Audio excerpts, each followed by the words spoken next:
Welcome to Slacker Moto Radio with Brad and Addison. Based out of the Pacific Northwest, we're talking motorcycles and the motorcycle community, and we're excited to have this hour with you. Here we go.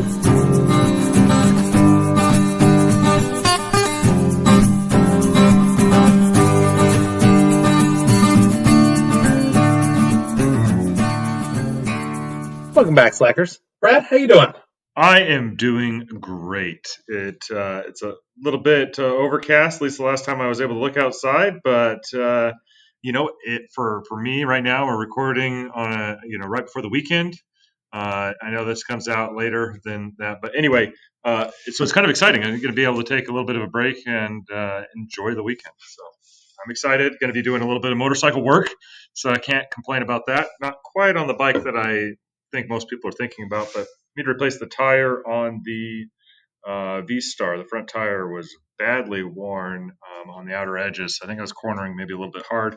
So needing to replace that front tire earlier than I anticipated and maybe take it easier riding it. But so I'm going to be trying some glass beads and for the balancing beads and see how that goes. I've never done that, but I know others have, including yourself, Addison. But so I might have to be consulting with you a little bit on that. Oh, dude, it's easy, and I was a believer in the technology, right? When I first implemented it, first time was on the Stripple here when I did my own tires, and because I did, it just seemed more technologically speaking, the ability to dynamically balance that tire seemed much more efficient and much more correct than me just throwing it on a stationary wheel balancer, right? I was basically going to get a high side and a low side, but it was going to be difficult to really get it right. And I think the beads worked a little bit better. No, that's interesting. So I guess there was some. I want to get into how you're doing and everything as well, but just because we're on this topic, I was curious. We talked to Ryan, and he had some legitimate concerns. Like, okay, so and so I've been thinking about that as well. There are concerns that we don't. You obviously don't want to have a flat tire. You don't want to have to do a repair on the side of the road. You don't want to have to deal with any of that. But I mean, what? I know a lot of places will not repair tires, so most of the time this is somebody having to do their own. How does that plug affect the ability of these beads to function correctly?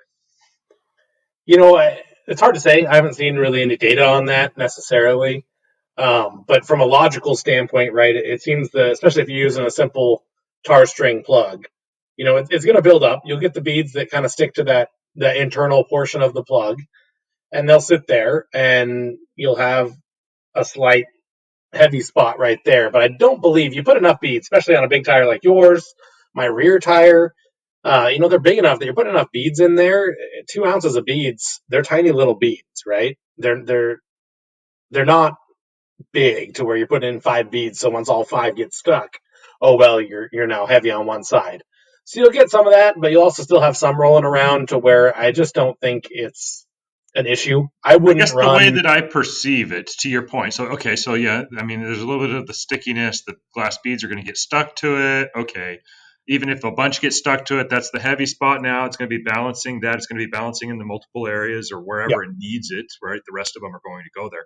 But what I anticipate would also be an adverse effect of having the plug is that the beads are actually contacting it, which is making it non-laminar. So it's a turbulence to the ability of the beads to find their homeostatic, like their ideal location. So what does that, I mean, I just see it maybe taking a little bit longer, I guess, for it to get to the point where you're balanced while riding. I can get on board with that statement. I think that's very fair. But to the same point of having a plug in your tire anyway, where that comes into play is when you start hitting top speeds, high speeds, you start being really aggressive. And quite honestly, if I've got a tire that I know has a hole in it, although I tend to run that a little longer, especially for trips or highway riding or around town, probably not going to do a track day on a tire that I know has a hole in it. I'm probably not going to But I really think push that's a myself. very few people are even going to consider that. So I think I completely get that, and I get your argument with that. But like, how is it going to affect us as daily riders or weekend warriors or whatever you want to look at it? A lot of the times, like I said, I made this point that a lot of companies, like you go to a normal tire shop, and they don't want to repair motorcycle tires; they just want to replace them. Right. So, but a lot of us are like, "Ah, man, that's for me. This front tire I'm replacing is $80. So if I get a flat next week and then the next week, like I'm like, I don't want to deal with that, but I also want to be safe. So Yeah. you're saying that you would ride this tire the way it is with these beads and the plug in it and not even concern yourself with it unless you're going to a track day. Is that what I'm hearing? No, unless I'm going to ride it. So I guess my point isn't necessarily that I'd ride it infinitely from there or run it to the down. I mean, realistically, if we talk,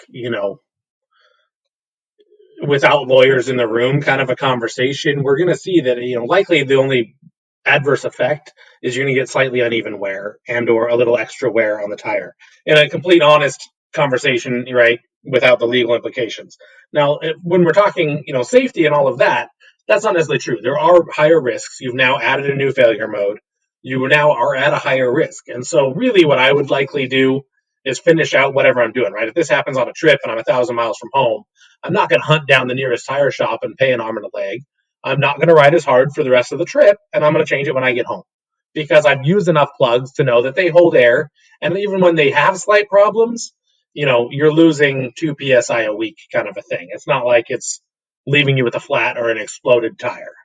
Right. And I think the big thing that you're going to notice when you're riding, if there's an issue, so there's one thing, there's two different issues that we're talking about. We're talking about riding with the plug, and then is that actually worse now when you are using the balancing beads and how that affects the balancing beads. So in general, riding with the plug, right, that you have the tendency to have some concerns with that in general, like potential leaks, and that you're now however your bike was balanced, a tire and wheel was balanced initially, is going to be thrown off because you just threw in an extra piece of mass in a single location. Sure. The additional area that we're talking about, though, is balancing beads and how that's affected. I think that what we're trying to say, though, is that you know in the event of your tire being plugged, that you need to get that taken care of. If you're going to be doing anything, short term, you're probably okay to finish out a trip. Just be cautious of what that looks like.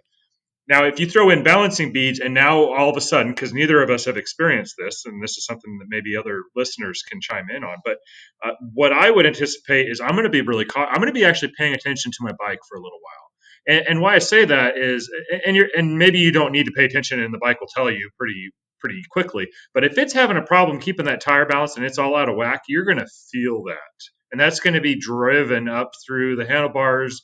It's going to be maybe a little bit more erratic. It's going to be like your tire isn't balanced at all, like your rim's not balanced. So I foresee that being the one like telltale sign that I need to stop somewhere on this trip, and I just need to get this taken care of. Sure. Yeah, 100%. If it's clearly unsafe or clearly unstable, then yeah, then I will look for the nearest shop and pay whatever it takes to get home safely. But Right, right, in most cases, it's a really you're going to have a change with the plug in general, and likely even slightly exaggerated with the plug and beads. hmm But those the noticeability of that really comes into play at the extremes of the tire, right? right, Extreme heat, extreme cold, extreme speeds, and extreme forces. And in your normal day-to-day commute, you ride traffic, just riding around, you're likely to not experience anything. And so that's kind of where I'm not that worried about it. And I'll, when I get a new tire, I'll throw more beads in it. And yeah, it's slightly more expensive than, than weights on a tire. But at the same point, I do from at least the theory of how it should work, I do believe that it will increase tire life a little bit. absolutely, absolutely. Well, and so the only issue is if you're going to be doing really low speeds, but then doesn't even need to be balanced. How does that affect it, right? So I'm interested to try this out because this was actually the tires were balanced. Um, by my dad. He started changing his own tires, and he's gone through several tires on this bike in the 55,000 miles that he's had. I think every 6,000 miles he was having to Oh, swap wow. tires, right? Whether it was the front or the rear or whatnot. He went through quite a few, and he would balance them himself. But he was using the attachable weight. So obviously, I'm going to remove those before I do these balancing beads. And before I even get to all of that, I got to still remove the old tire and then put the new one on, right? So I got a good amount of work going on, and including the weekend that's coming up. It's probably not gonna. I'm not gonna get a lot of time in to make it completely done. But I really want to. I haven't been riding it for the last week and a half, and it's really driving me nuts because I know that this tire is bad. It's down to the wear bars, and it's slick enough that I don't need to be on the road with it. So I'm really just wanting to get this taken care of. And Yeah, I'm I excited don't though. blame I you. am excited to go through this process because the last tire I swapped out was with you, and it was on a riding mower. Dude, that was a That was a nightmare. bear. That was a bear. That was, yeah. I think I bent Chalk that your one up as tire never with do your it again. spoons in the process of doing that. Well, good thing I had good ones because they lived, and I've now done many a tire since. But I know, but they were slightly. It was noticeably off. when they break, I'll know who to send the bill for the new ones to. Yeah, Motion Pro. But yeah, it's it's not easy to do your own tires. It's definitely not not a simple process with regards to the amount of work and strength required. But it's also really not that hard. Yeah. So I did. I bought some. So I had one spoon, which wasn't enough to do the work. I've got some rim protectors that my dad gave me, and then I'm going to take and I did order a couple more spoons in the process, just so that way I could make sure I had enough tools to get the job done. I anticipate I'll be doing this moving forward. I'd considered maybe getting like a stand for the rims, but it sounds like I mean really I was looking at what is readily available easily and not super expensive. And I didn't think it was anything more than what I could do on a pallet in the back of my pickup, right? So I think I'm just going to run with it the way I have it. I just go with 4x4 blocks. Yeah, that's what. Yeah. I've got a means to do it. I'm not worried about it. I'm just going to run with it, get it done. But yeah, you'll be fine. Let me know if you need help. I've done it a handful of times. Okay, I appreciate that. So, how about you? We didn't get into what you did. I know that we're kind of dragging on a little bit today, but how have you been doing? Not too bad, man. It's been a good couple of weeks. I've been able to ride both the dual sport and the triple a few times. Um, Nothing too long, but the opportunity to at least get out and fire them up and get some time on two wheels. So that's been really good. Then otherwise, one of the longer rides was out to our highlight of the show here, right? Was able to get out on a Saturday night and catch the One Moto Show. Oh, that is awesome. That is awesome. So did you make it out with the chicken hawk as well? So did, yeah. The Chicken Hawk was there. I got to spend some time going through all the bikes, through the art, through the vendors, through the demo vehicles out front. But really, there was, for the restrictions and for how I don't know how big last year's show was. It was really cool to see kind of this conglomerate of how the show used to be mixed with the bigger sponsors and vendors that the show now has. I really thought that this was possibly the best One Moto show I've been to. Really? Now I will also say that there were a lot of repeat bikes. I think a lot of people were either strapped or busy or stressed or name all of the reasons that people are kind of having a hard time during the pandemic. So there wasn't as many new unique bikes. I did see a few bikes I'd seen in years past, just kind of repeat out. But that being said, there were also a number of excellent customs that were new for this year. So it didn't really deter. It just made sure we had a full room. Right. Well, and many of them may be locals, and that maybe they've been coming to all of them in the last few years. Sure. Just it's more noticeable this year when it was a different venue, a little bit more open. maybe a little bit smaller as far as the grand scheme of things. Yeah, I wasn't able to make it that weekend. It just didn't play in the cards right. But I'm glad that one of us made it. So I'm definitely ready to pick your brain a little bit. So you said starting out from outside, like if you rode your motorcycle in, you got free parking, right? Got free parking right next to the venue, and quite honestly, every year I've been via motorcycle, with the exception of the Coliseum last year. The motorcycle parking is the first intro to the show, right? People don't show up with. I mean, I guess people show up with what they're riding, but most people that can are showing up with pretty awesome rides. So, just parking and walking through the other bikes there in the parking lot is a fun little intro to the show in and of itself each year. Sure. Okay. So then you're outside. You're seeing all these bikes. Was there quite a few? There were a lot. A lot of people rode in. Saturday, I think Friday was a little more northwest. Had a lot more rain on Friday, but by the Saturday evening, had cleaned up. I think most of the day was pretty good, if I remember correctly. And so, yeah, there was a lot of bikes there parked. And then, you kind of walk up past that, and right there, just between the show and the bike parking, which was just the lot next door, is where you kind of had your vendors. And really, there was three big players from a motorcycle manufacturer standpoint that were doing some demos. Now, we had Zero Motorcycles with all their electric vehicles, and a pretty awesome fleet, quite honestly, of electric vehicles. Okay. Indian had a fleet there, which was primarily Scouts and FTRs. A couple of other cruisers in the mix, but that was definitely what they were pushing, which makes sense for the one show. Kind of been that way for the last 3 years, at least. Yeah. Sure. And usually in the show, right, they had the Challengers before and some other options, but yeah, this was very much from a demo perspective, Scouts and FTRs. And then there was also I don't know if newcomer to the market's the right word, but a different type of vendor there, or a demo, which was Archimoto. Right, which they were there last year. Just remembering this, we actually looked at. There was no demo, but we were looking at one of their. I don't know if you'd call it a bike car thing. Anyway, you maybe you can get into a little bit of that and what we detail it as, but some sort of a utility vehicle. And so they had one on display, but you're saying that they actually had opportunities for you to demo these. So okay. So there's 3 different companies there that you were able to potentially demo on, and how many of them did you demo? So I demoed the Archimoto. What? It was it was an interesting experience. Granted, because of restrictions and everything, it was not very actively run, let's call it. They were doing runs, very much scheduled, very much pre-planned, at least Indian and Zero, right?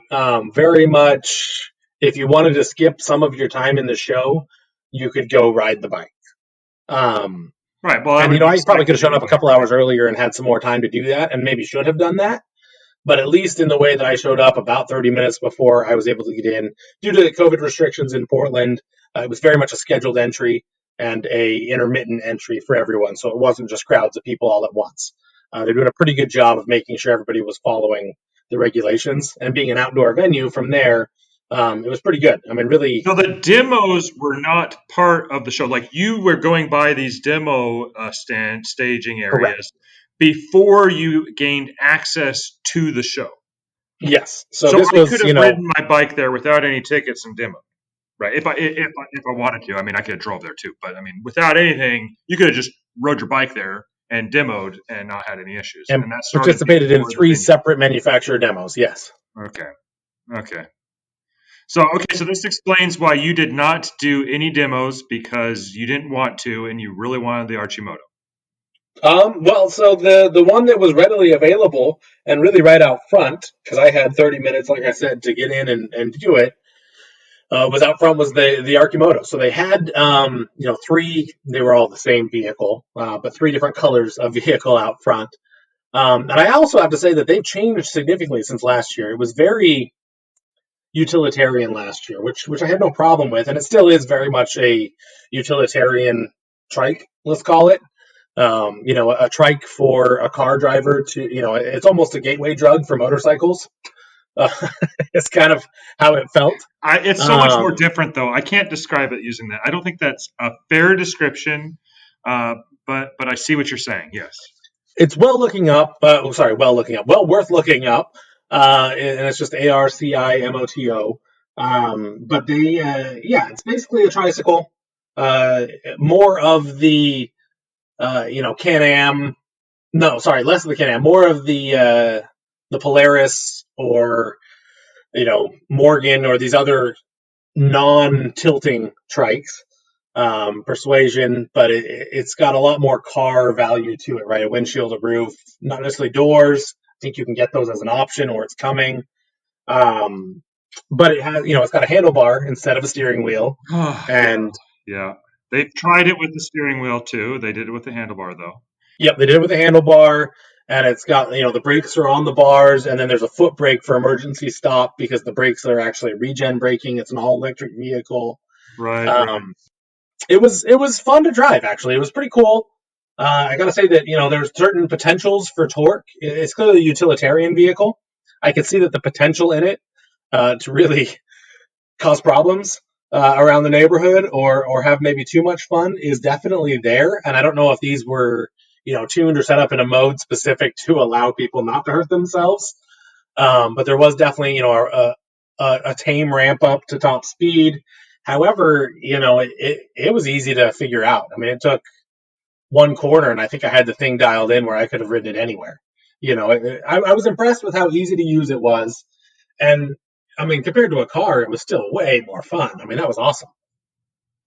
Okay, yeah, until you're riding that or driving it or whatever you want to call it. And I'm not trying to put it down. I'm just saying, like, how do I find a use for it? And I guess I haven't quite found it yet because it's not really the best for commuting. Is it going to be as much fun after 5,000 miles of driving it and riding it every day? I don't know. Okay, more importantly, though, did you see Promo Bell?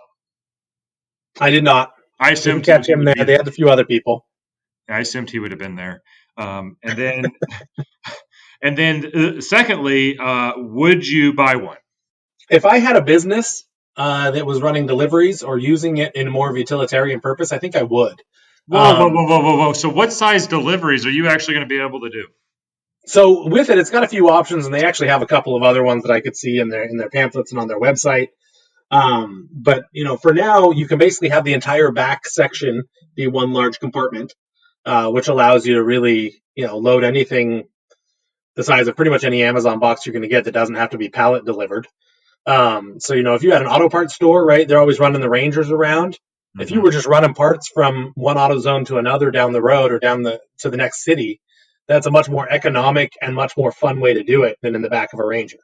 Right. Things like that, or even last mile type deliveries from from whether it's a post office or I understand the purpose. And the other thing that they really heavily market for, I notice on their site, is for emergency vehicles. You could have kind of a small 2-person EMT with all your equipment in the back of it, because instead of being a motorcycle that has a couple little side bags, now you've got basically a big giant trunk space that's much larger, like a PC 800. Yeah, basically, but a PC 800 that's not too far from it, probably, with regards to the amount of space on a 2-seater.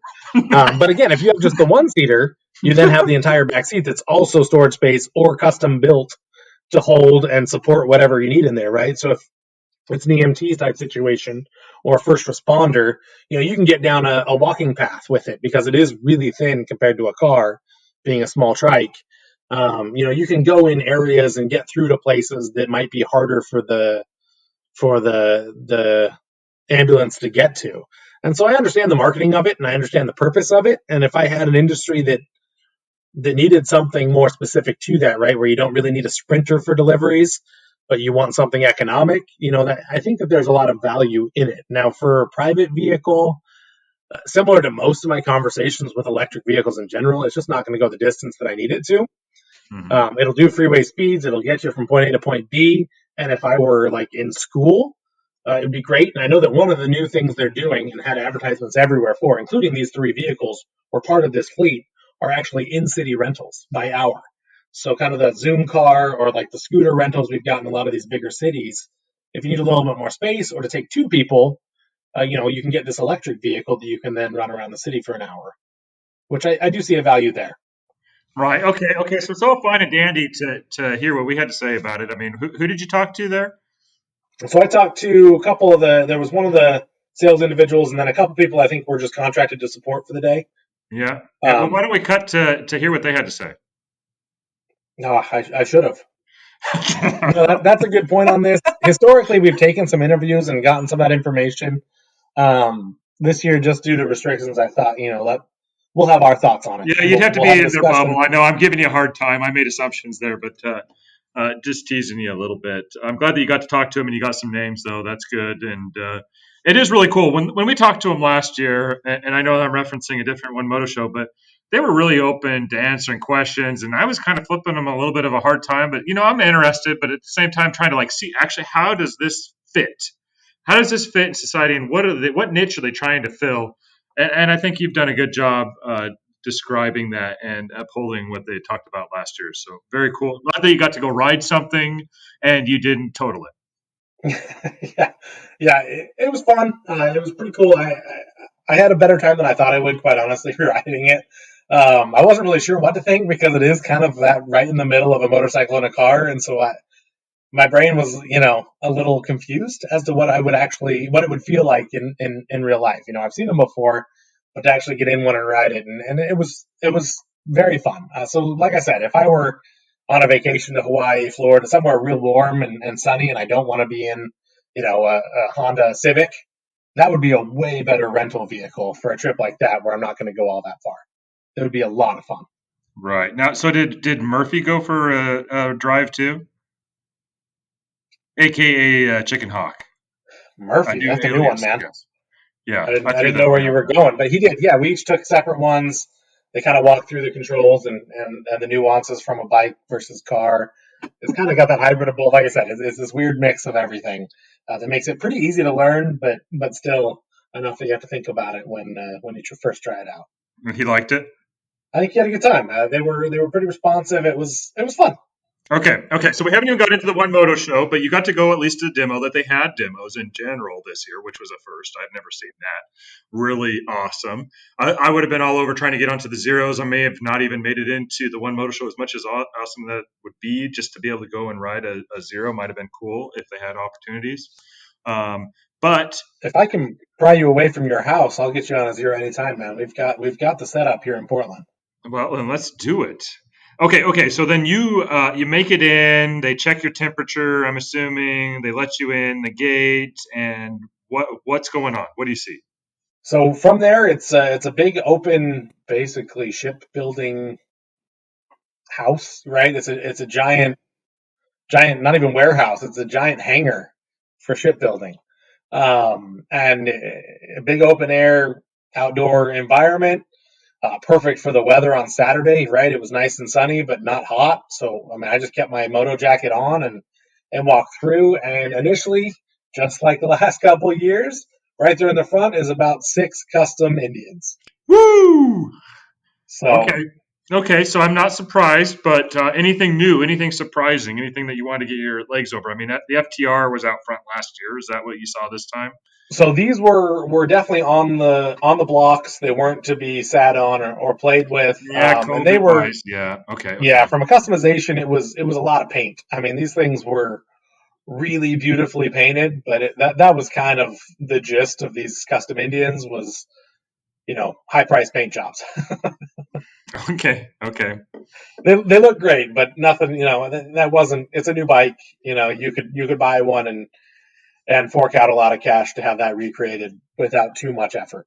So these are not. These would have been actual custom paint jobs. These aren't ones that you could actually purchase. Correct. Yeah, they were like they commissioned. And I don't know the names of the painters, so I won't throw anybody else out there. These were airbrushed with things on them, or was it basically just like candy apples? Airbrush, pinstriping, matte colors, just really high end paint jobs. Oh, okay. Sure. Going to a classic car show, looking at your your beautiful paint. That's really what we were looking at there. Okay. Okay. from the Indians at least. Sure. So, Okay. So that was the Indians, and then you're in the facility now. I'm assuming. yeah, from there, really past that first little group of bikes, I mean, the show really started, and it was primarily, like I said, it's a big hangar, enough to put like a barge in, so you can think of roughly the width there, probably 50-yard width. So on one side, there's a line of bikes on blocks all the way down from the front to the back. And then there's a group in the middle, and then there's a group on the left, is basically what it had, with a couple of offshoot rooms. Now, on the left side of the building, all the offshoot rooms were basically art, or there was like one room of bikes, and half of them were steampunk bikes, and then a handful were old BMW Airheads, and it didn't really have necessarily a rhyme or a reason to that room, other than they were definitely all older bikes. But that's a It was lot of the what we old see there bike room. anyway. So Yeah. Yeah. there was one room with extra bikes, and then otherwise there was custom painted helmets.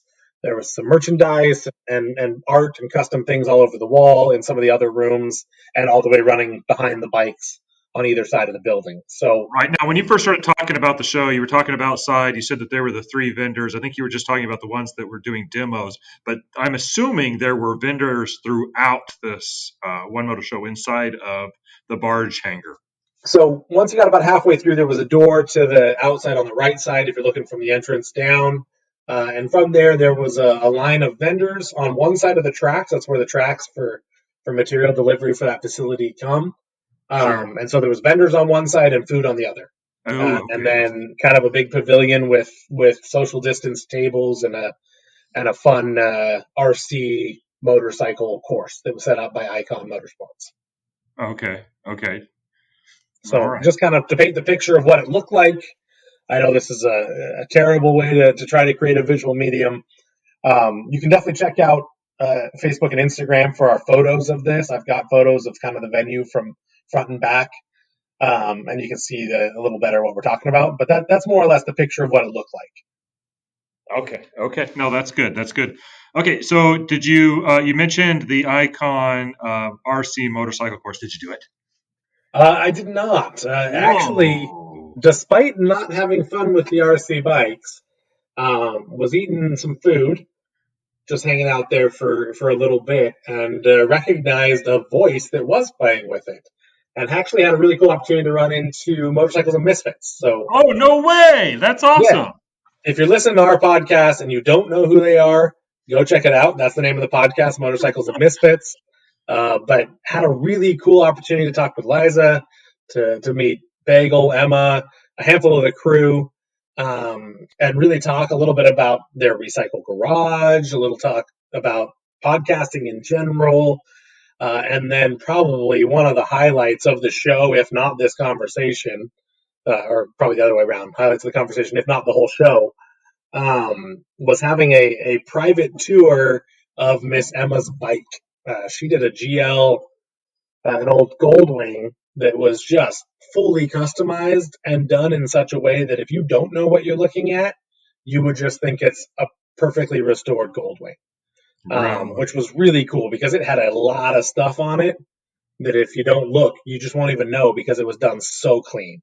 But that was really cool to sit and actually, talk with Emma about the build, about everything she'd done, about the amount of work that went into it, about all of that was pretty cool. No, yeah, no. To your point, looking relatively solid. Like obviously, you see it, it's got pink, it's sparkly, right? I mean, it looks very clean and shiny. But it took me actually sitting there for a little bit to go, oh, it's got a cold air charger. Oh, it's turbocharged. Oh, like there's some pretty cool things about it. And I didn't even get to look at very many pictures of the bike. You just sent me the one. But it was pretty awesome that you had that opportunity and got to talk to them and kind of see what's going on there and get a private tour of the bike. That's pretty cool, man. That's So awesome. yeah, definitely shout out to Motorcycle Misfits and their crew. Super nice. It was really cool to just sit and have a conversation and just feel right at home chatting with them and chatting podcasts and the amount of work. And I think they're doing a similar cadence we are, where they didn't necessarily do a lot of interviews this year just because of restrictions and trying to be safe and respectful to the situation. And so yeah, it was just fun to sit and chat with them for a minute. and had that opportunity. It was funny, just sitting there. And it was Liza playing with the RC cars and just that laugh. I've listened to their podcast enough that it was like, I think I know who this is, and that was pretty cool to have that opportunity to chat with them about kind of this thing we do and they do, and we all really enjoy and love. So Did they tell us to just give up? no, they were pretty good about kind of different things that they've learned over the years. We swapped a couple of stories and advice, and really a lot of it was coming from them. I mean, Motorcycle Misfits been around way before we started, and quite honestly, they do a really good job, and it's very fun to listen to. It's kind of a similar forum of banter back and forth, but just with a few more people. Sure. So if you go to them, please come back to us. Still love us, but but it was really cool to have that conversation and see that in our area, right? They're a little further south with regards to their base physical audience, and so it was cool to just kind of see that all over the world we're all kind of pushing the same motorcycle community and trying to build up riders and those enthusiasts that listen. No, that's really cool. Okay, so you got to look at them. What else did you see? Like, what were some of the other highlights? Let's see, like, top 3 bikes that you saw. Now, I could tell you that one of the highlights for Chicken Wing, and I don't know why, seeing as this is a motorcycle show, but there was a replica Batmobile there, and man, he was in love. He spent a lot of time staring at that, getting pictures with it. So kudos there. You may see a few of those pop up here on Instagram and Facebook as well, but we'll make sure to Is this the link. same one that's been at the Moto Show before? Has it been there before? Yeah, I don't when we remember. were at the pickle factory, there was the Batmobile there. Oh, maybe a couple years back. Yeah, that might make some sense. Okay, I'm just making sure I'm following. So he drooled all over that, huh? Gerald got himself in the driver's seat for a picture. It was pretty cool. And I gotta say that as restoration, I guess not restorations, as replicas go, it was pretty good. I mean, dash, wheel, seats. It was impressive that no corners were cut. Okay, well, that's cool. I'm glad that the Hawk got to enjoy that, I guess. Kind of a fun highlight there that we got to look around at that. Okay, But so that was otherwise, his highlight, and you've already mentioned one bike that you thought was pretty awesome. yeah. But aside from the Goldwing there, Miss Emma's Goldwing, there was a handful. I mean, there's always so many bikes. It's really hard to pinpoint. I've got highlights and pictures and things that starting next Monday, they'll be the top 5 within Sakamoto on Instagram as well as the Facebook page. But within these, there's some awesome bikes. You've got a lot of custom. Whoa! You're talking about the 5 bikes rule, right? When you're saying the top 5, are you actually going to provide a list of what your 5 bikes would be? Man, I forgot we were going to have this discussion. Good call. Maybe we should wait till after. But I've put you on spot twice in 2 minutes.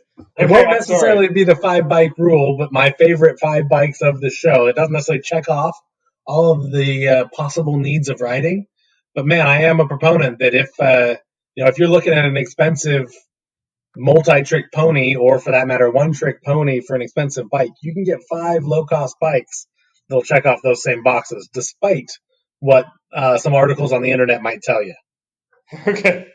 Okay, that's too vague, but we were indirectly called out about a 5 bike rule last week, and I still think that it's valid, that you don't just need one bike to do everything. Can your one bike do everything? 100%.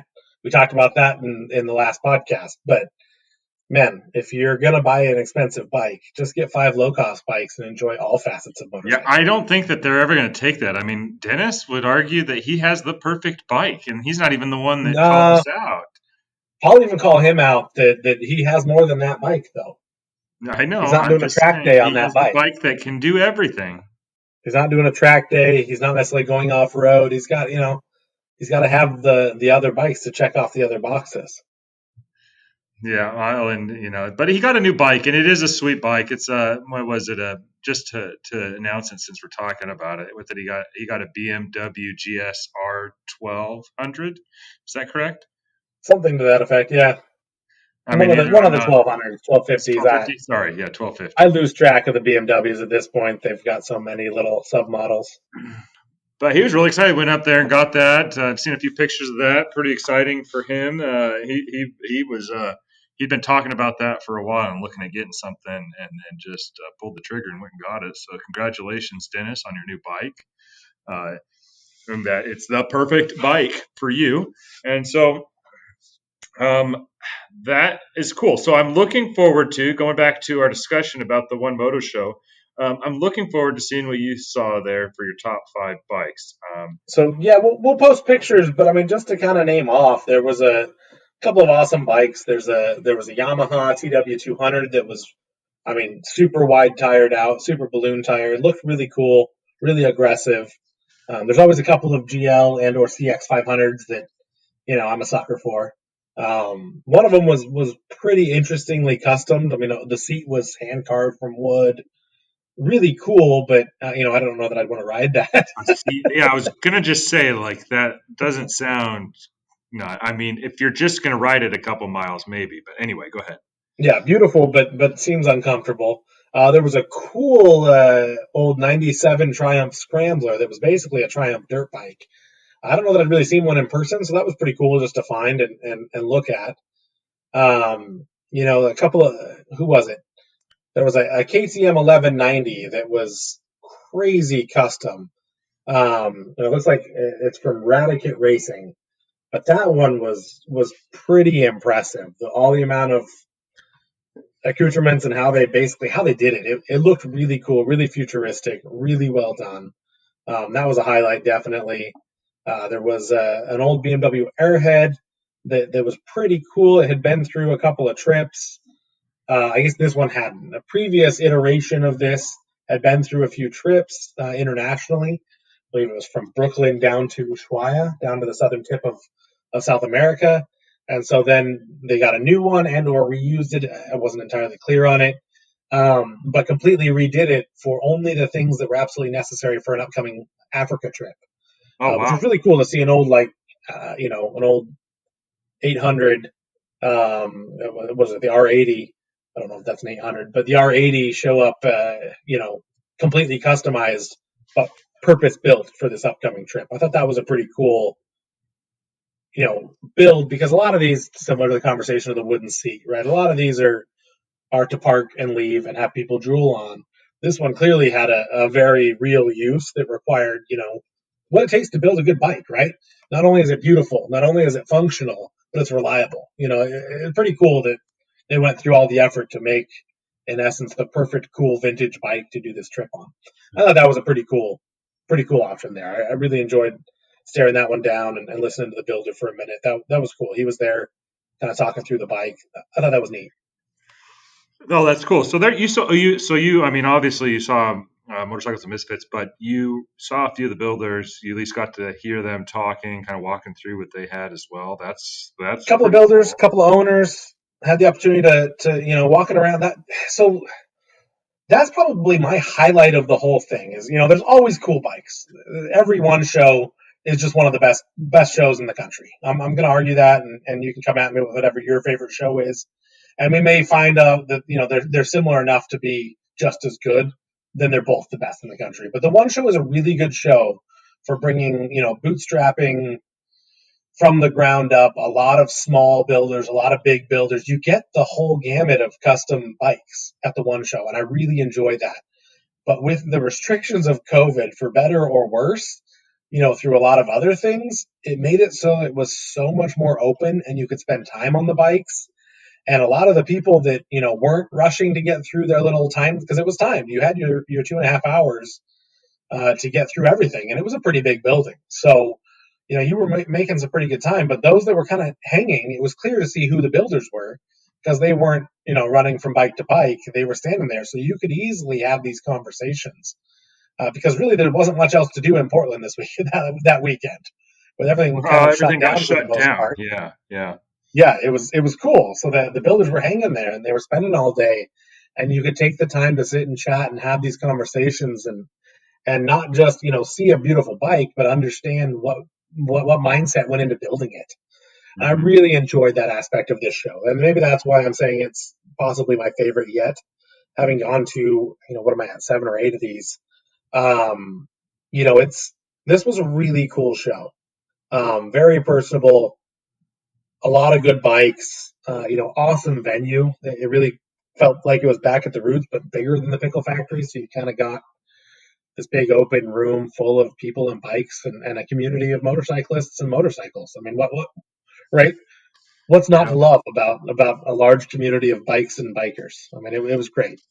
No, I heard from others that it was one of the best, if not the best, to your point, One Moto Show, or the One Show. So it was very awesome to hear. Glad you got to make it.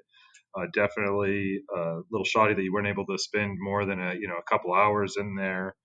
Um, but at least you had space. That's one of the things that I enjoyed with going to the motor show, at least in the Pickle Factory when I went in the morning and they were just setting things up. Like there was space to move around and to look at the events.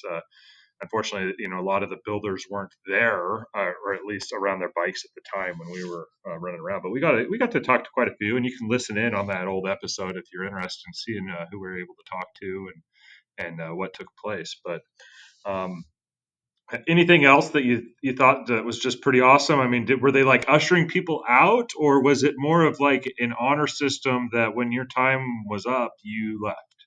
People were amazingly respectful of the plan. I mean, I don't think anybody wanted to have it shut down, right? We don't want to cause a problem because you and I have been close enough to this, without actually being part of the development to know that, that CC Motors and Thor, they really put in a ton of work. And, Yeah. I'm sure that at this point it's a profitable event or they wouldn't keep doing it. But I don't think anybody's, getting rich off of this show. And I think that it's something more for the community and obviously advertising and respect for that, for CC and everything that they do. Right. But it's a lot of effort. Nobody really wants that to stop because it is now, right, a huge tradition. I mean, this has been going for what, 12 years now. And it was only supposed to go for 10. Yeah, it was supposed to. I mean, the original plan, and if you look at everything going on, year 8, year 9, is it was a 10-year game, and it just keeps going. And I don't think anybody's complaining because it still has that feel of a really raw, really honest motorcycle build show. You're not just getting your Roland Sands customs, and you still get those. You still get those flawless, really high priced customs, but you also got Bob down in downtown Portland is building in his 1-car garage. Or building it in a shed in the backyard, right? And Absolutely. Yeah. that's what really brings the One Show to be something that's awesome. Is you get such a good variety of, hey, I might be able to do that versus, wow, maybe someday I'll have enough money to do this. and it really just, I don't know. It's just a good event. I highly recommend. I'm hoping next year it'll happen. I'm guessing if it happened this year, then it will happen next year, right? I got to assume that it'll be a little easier to put on and arrange and go through all the hoops to make it happen next year. So, if you haven't made it, especially if you're in the Northwest, you got to make a shot down to the One Show. Totally worth it. And to that point as well, I think you and I will work hard to make sure we're there a bit more as it rolls into more of a normal cadence, so we can get those interviews and those conversations and really bring a lot more to the experience. Yeah, no, we're really pushing to get a lot more press coverage and passes to get into these events and have a little bit more access.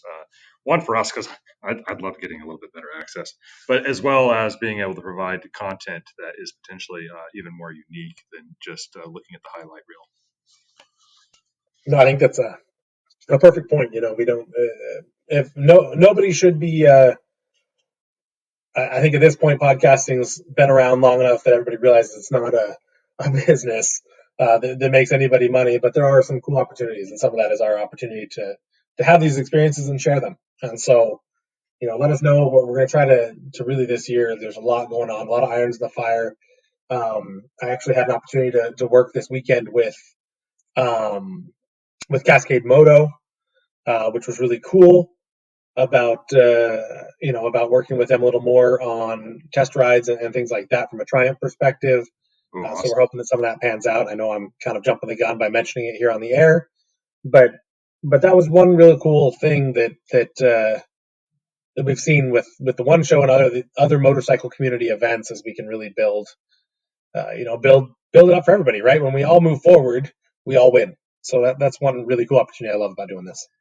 Absolutely. But yeah, on that note, I mean, really, we appreciate all everybody to follow with us. Appreciate all of the support we've received. Really thankful for all the slackers that have come with us on these different events or written us. Your thoughts, your reviews.